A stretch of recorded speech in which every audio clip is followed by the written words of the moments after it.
레위기 23장은 절기장, 그래서 일곱 절기에 관한 말씀입니다. 우리가 유월절, 무교절, 초실절, 오늘 네 번째 오순절에 관한 우리가 말씀을 이제 우리가 함께 읽게 됩니다.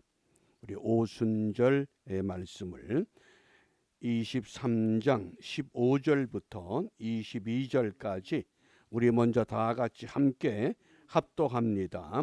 안식일 이튿날 곧 너희가 요제로 단을 가져온 날부터 세워서 7안식일에 수요를 채우고 제7안식일 이튿날까지 합 50일을 계수하여 새 소제를 여호와께 드리되 너희 처소에서 에바 10분 2로 만든 떡 2개를 가져다가 흔들지니 이는 고운 가루에 누룩을 넣어서 구운 것이요 이는 첫 요제로 여호와께 드리는 것이며 너희는 또 이 떡과 함께 1년 되고 흠 없는 어린 양 7과 젊은 숫소 하나와 수양 2를 드리되 이들을 그 소제와 그 전제와 함께 여호와께 드려서 번제를 삼을지니 이는 화제라.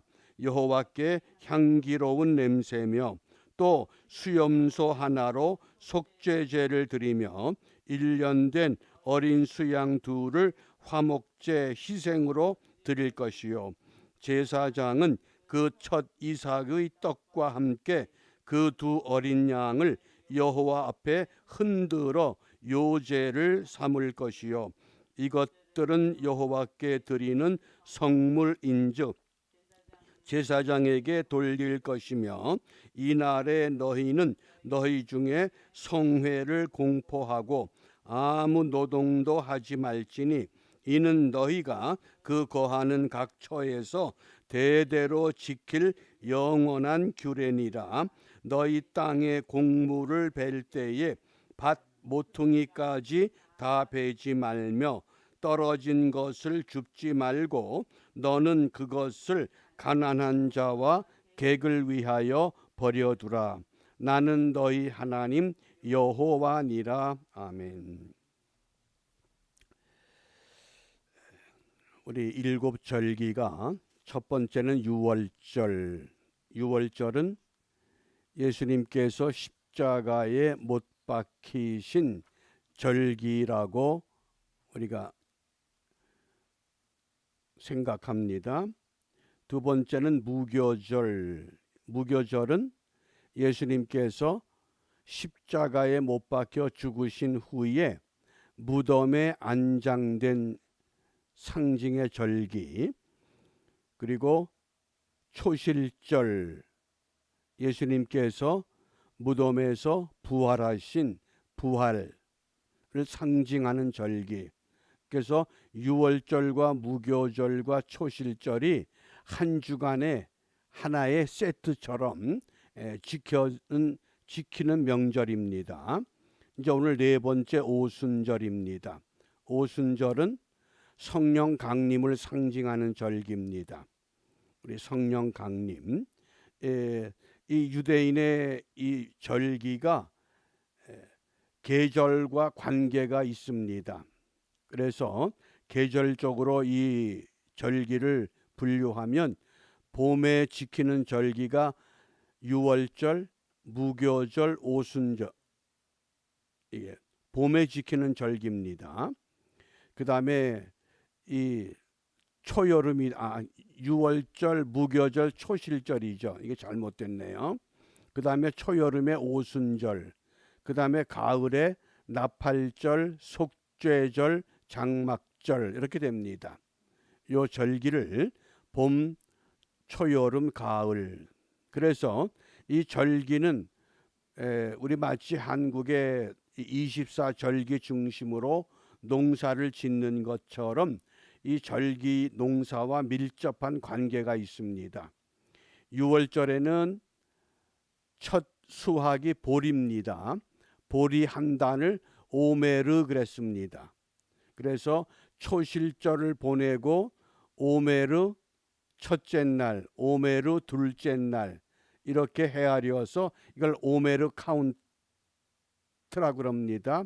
오메르 계수라고 하는데, 그래서 50일째가 오순절이 되면 오순절 때는 밀을 수확하는 절기입니다. 여기 두 가지 곡식입니다. 6월절에는 보리를 수확하는 절기고 오순절은 밀을 수확하는 절기입니다. 그리고 오순절부터 이제 초막절 그 사이가, 이때부터는 열매, 곡식이 아니라 열매를 거두는 절기, 이른 무화과 열매, 그리고 포도, 그 다음에 초막절이 되면 이 올리브, 늦은 무화과 열매. 그래서 주로 가을에는 모든 과일, 열매를 수확하는 계절입니다. 봄에는 곡식으로 보리와 밀을 수확을 합니다. 그래서 6월절과 이 오순절, 그 다음에 가을에는 과일인데 5가지 종류의 과일입니다. 포도, 무화과, 올리브, 석류, 대추, 야자. 대추 야자를 꿀이라고 성경에서 표현합니다. 대추 야자로 꿀을 만들기 때문에. 그래서 이 2가지 곡식, 그 다음에 5가지 과일, 이 말씀을 우리가 기억해 주시길 바랍니다. 이제 오늘 그러면 이 오순절날에 처음으로 드리는 예물이 무엇이냐? 15절 16절에 보면 안식일 이튿날, 이때 안식일은 초실절을 보내고 이 안식일, 그래서 오메르 첫째 날, 오메르 둘째 날 이렇게 해서 안식일 이튿날, 곧 너희가 요제로 단을 가져온 날부터 세워서 7안식일에 수효를 채우고 제7 안식일 이튿날까지 합 50일을 계수하여 새 소제를 여호와께 드리되, 소제라고 하는 제사는 피가 없는 제사입니다. 곡식 가루를 예물로 바칩니다. 그러므로 오순절에 바치는 소제, 곡식 가루가 무엇이 되겠습니까? 6월절에서는 보리 수확이고 오순절에서는 밀을 수확하기 때문에 이 밀을 가루로 만든 소제를 이 오순절의 첫 예물로 봉헌하게 됩니다. 이 첫 소제라고 하는 것을 기억해 주시길 바랍니다. 그래서 이러한 그 2가지 곡식과 5가지 과일을 신명기 8장 7절 8절에서 정확하게 그 종류를 소개합니다. 신명기 8장 7절과 8절 말씀을 함께 읽습니다.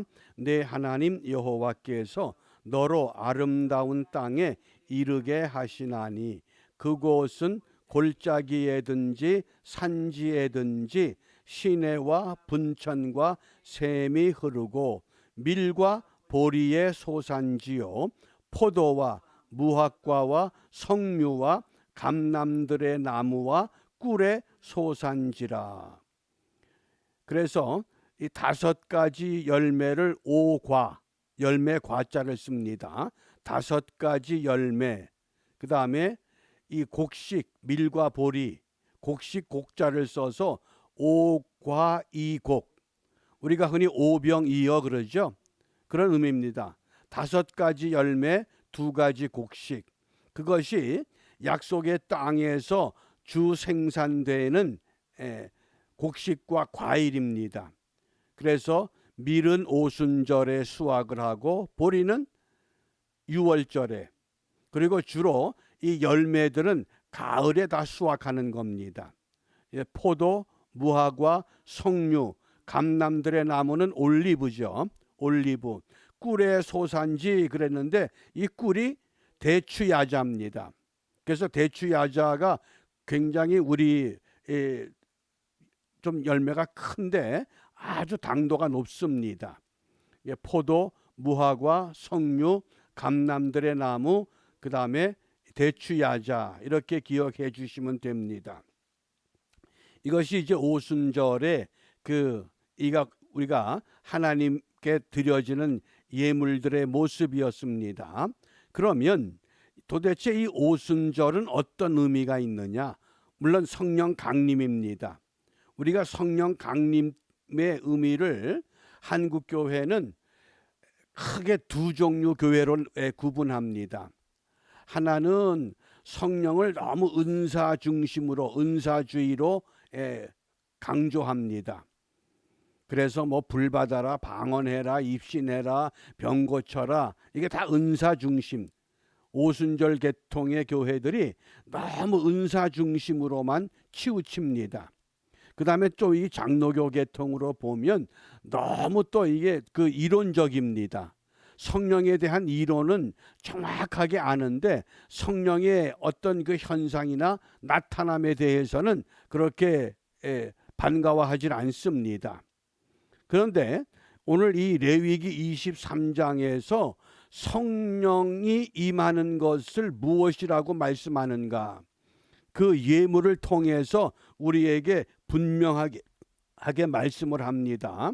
우리 레위기 23장 18절과 19절 말씀입니다.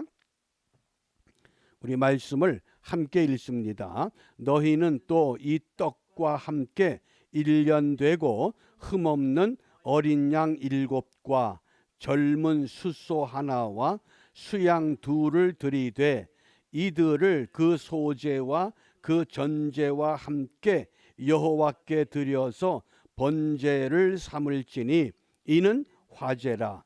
여호와께 향기로운 냄새며 또 수염소 하나로 속죄제를 드리며 1년 된 어린 수양 2를 화목제 희생으로 드릴 것이요. 아멘.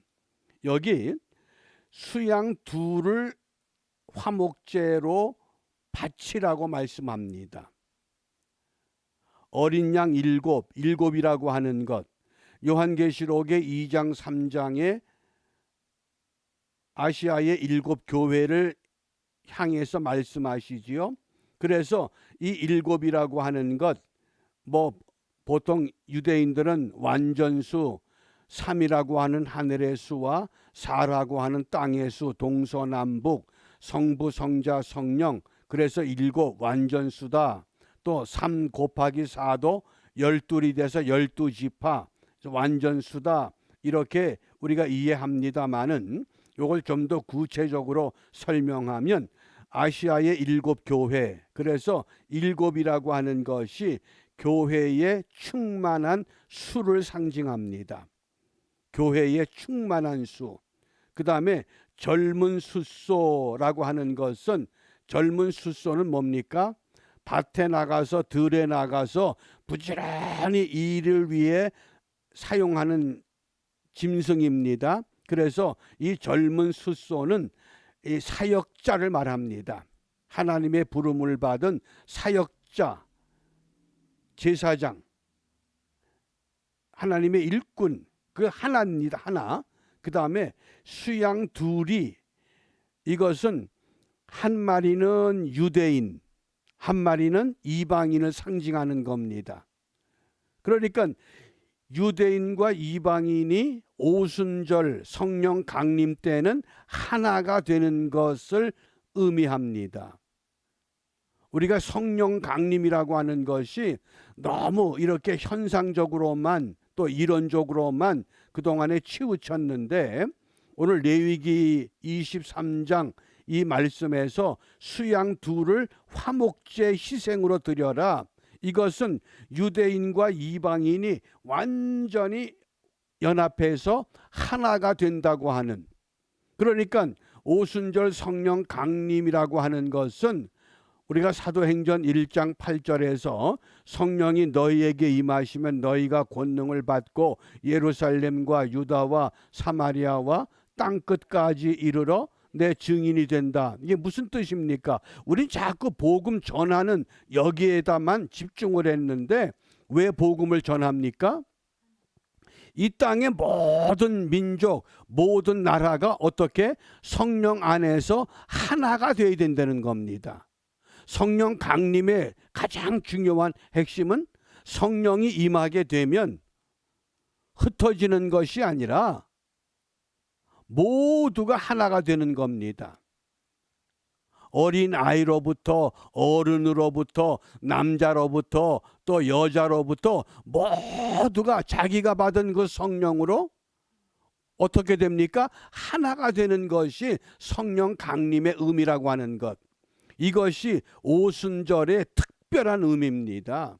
이걸 놓치면 안 됩니다. 왜 그렇게 우리가 강조하느냐? 사도 바울은 에베소서 우리 말씀을 4장 3절입니다. 왜 하나가 되어야 되느냐? 에베소서 4장 3절 함께 읽습니다. 평안의 매는 줄로 성령의 하나 되게 하신 것을 힘써 지키라. 성령은 하나 되게 하는 겁니다. 물론 거기 은사도 있습니다. 거기 능력도 있습니다. 그러나 목적은 뭡니까? 하나 되게 하는 겁니다. 그 선교사들이 아프리카 오지에 목숨을 내놓고 들어가는 이유가 뭡니까? 증인의 삶을 사는데 왜 증인의 삶을 사느냐? 내가 가서 그들에게 피를 흘려서 그들로 하여금 예수 안에서 하나 되게 하기 위한 겁니다. 이걸 놓치면 안 됩니다. 성령의 역사라고 하는 것은 병이 나을 수도 있고 천국 방언을 말할 수도 있고 환상을 볼 수도 있습니다. 그러나 더 중요한 것은 온전히 하나 되는 겁니다. 내가 예수님 안에, 예수님이 내 안에. 그래서 이 요한복음 17장은 성경에 수많은 기도가 있는데 이 요한복음 17장은 예수님의 기도장입니다. 그 17장 22절에 이렇게 말씀합니다. 함께 읽습니다. 내게 주신 영광을 내가 저희에게 주었사오니 이는 우리가 하나가 된 것 같이 저희도 하나가 되게 하려 함이니이다. 아멘. 예수님께서 기도하신 것, 십자가를 지시기 전에 무엇을 기도하느냐? 내가 십자가를 지는 것도, 무덤에 안장되는 것도, 부활하는 것도, 부활 후 하늘로 올라가신 후에 너희들에게 성령을 보내주시는 것도 모두가 하나 되게 하기 위한 이 분명한 목적이 있습니다. 이것을 17장 요한복음 11절에서 좀 더 구체적으로 말씀하십니다. 함께 읽습니다. 나는 세상에 더 있지 아니하오나 저희는 세상에 있사옵고 나는 아버지께로 가옵나니 거룩하신 아버지여 내게 주신 아버지의 이름으로 저희를 보전하사 우리와 같이 저희도 하나가 되게 하옵소서. 하나가 되기를 소원하는 것이 부활 승천하신 예수님께서 지금 하늘 보좌에서 성령께서 말할 수 없는 탄식으로 이 땅의 모든 족속들을 위해서 간구하는 까닭은 무엇이냐? 그 성령이 너희들에게 임하면 우리는 은사교회야, 우리는 말씀교회야, 그렇게 구분하지 말고 하나가 되려는 겁니다. 목적은 그겁니다. 성령으로 하나 되게. 그래서 수양 둘을 화목 제물로 하나님 앞에 예물로 바칩니다. 유대인과 이방인이 하나가 되어야 된다는 겁니다. 그게 오순절이요 성령 강림입니다. 그렇기 때문에 철저하게 우리가 이 오순절 성령 강림의 의미를 좀 새롭게 우리 마음에 새기고 우리가 이 땅에서 왜 교파가 많아지고 왜 그렇게 분열이 되느냐? 그건 결국은 예수님의 몸을 자꾸 찢어버리는 겁니다. 분명히 하나 되라고 그랬는데 왜 하나 되지 못하느냐?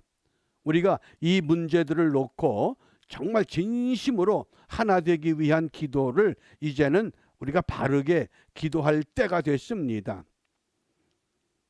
그러면서 한 가지 더 오순절에 중요한 의미가 하나 있습니다. 첫째는 오순절 성령 강림은 하나 되게 하는 게 목적입니다. 잊지 마시기 바랍니다. 그 다음에 두 번째 목적이 있습니다. 오늘 23장 22절입니다. 함께 읽습니다. 너희 땅에 곡물을 벨 때에 밭 모퉁이까지 다 베지 말며 떨어진 것을 줍지 말고 너는 그것을 가난한 자와 객을 위하여 버려두라. 나는 너희 하나님 여호와니라. 아멘. 밀을 추수할 때에 밭에 있는 밀을 전부 베지 말고 또 떨어진 것도 줍지 말고 남겨두라. 무엇 때문에? 가난한 자와 객을 위해서.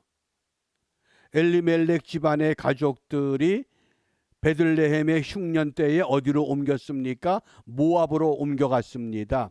그 모압에서 남편 두 아들 다 세상을 떠났습니다. 이제 시어머니 과부, 두 며느리 과부, 그리고 그 시어머니와 며느리가 한 며느리는 친정으로 돌아갔고 나오미와 룻이 베들레헴 땅으로 돌아왔습니다.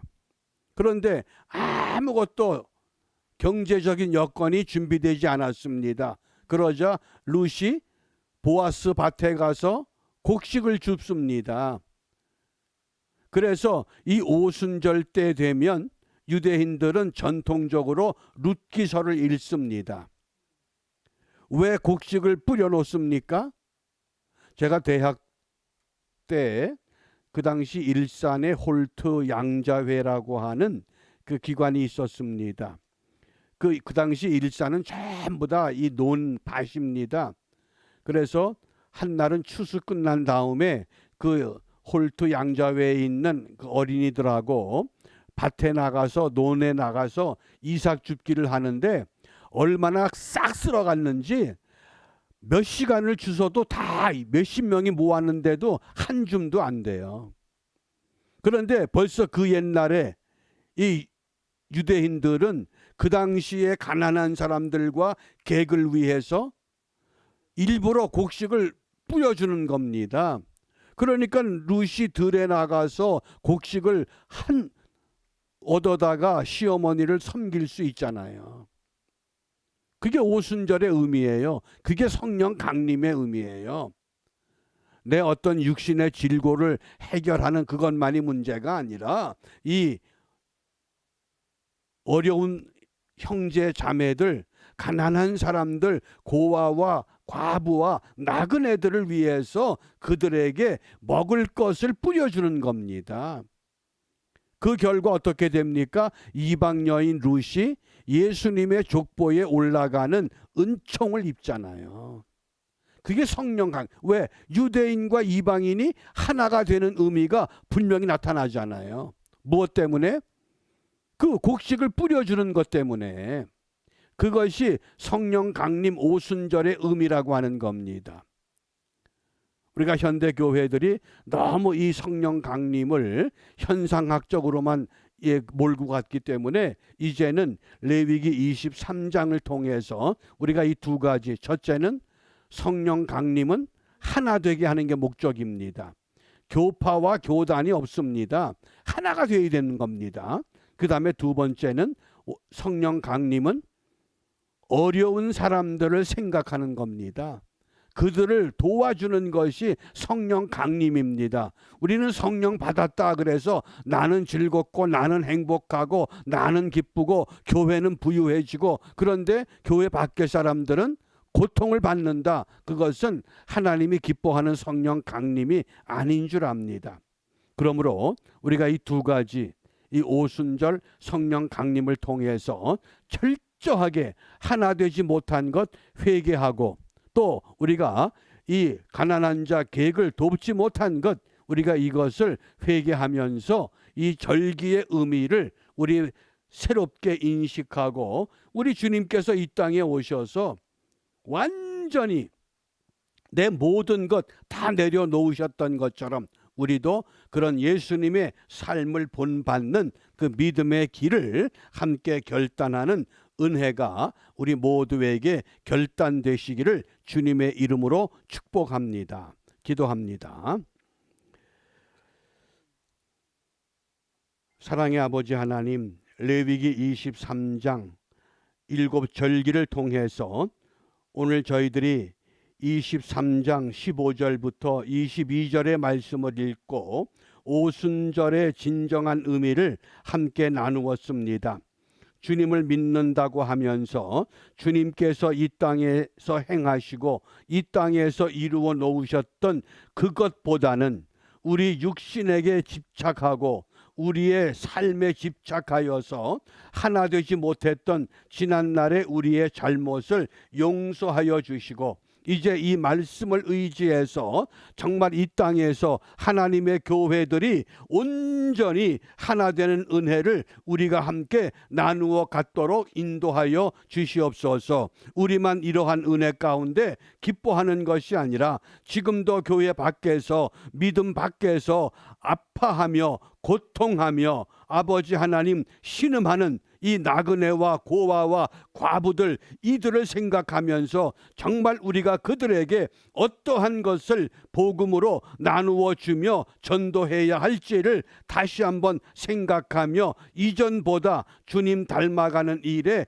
우리 모두 하나가 되도록 축복하셔서 새롭게 하나님의 교회가 세워지게 하시고 믿음의 사람들이 세워져서 이 땅을 하나님이 기뻐하는, 하나님이 이 땅에 임하기를 원하는 아름다운 땅으로 함께 다듬어가는 우리 모두가 되도록 인도하여 주시옵소서. 속히 이러한 일을 위해서 모든 교회와 성도들이 결단하기를 원합니다. 이제는 나만 바라보며 우리만 바라보는 것이 아니라 나 밖에, 우리 밖에 어려운 이웃들을 생각하며 함께 공전의 삶을 우리가 이루어 나가도록 축복하여 주시옵소서. 예수님 이름으로 기도합니다. 아멘.